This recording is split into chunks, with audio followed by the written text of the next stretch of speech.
નમસ્કાર, શ્રી VRTI માંડવી. આજે હું તમને કુદરતના એક એવા સજીવ વિશે વાત કરવા જઈ રહ્યો છું કે ન તો છોડ છે ન તો પ્રાણી, તે છે મશરૂમ. મશરૂમ એ એક પ્રકારની ફૂગ છે.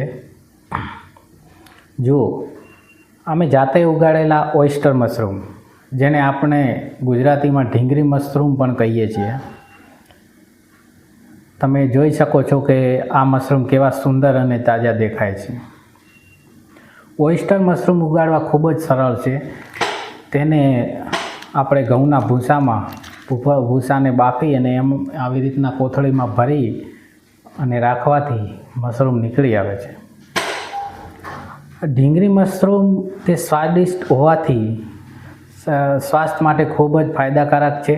તેના મુખ્ય ફાયદા ઘણા બધા છે, જેમ કે રોગ પ્રતિકારક શક્તિમાં વધારો, તેમાં રહેલા બીટા ગ્લુકેન્સ અને એન્ટીઓક્સિડન્ટ ઇમ્યુન સિસ્ટમને મજબૂત બનાવે છે, જેનાથી શરીર ચેપી રોગો સામે લડી શકે છે.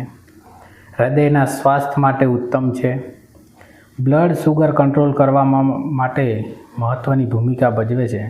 ડાયાબિટીસના દર્દીઓ માટે આ ખૂબ જ ઉપયોગી છે, કારણ કે ઇન્સ્યુલિન સેન્સિટિવિટી વધારે છે અને બ્લડ શુગરને નિયંત્રિત રાખવામાં મદદ કરે છે.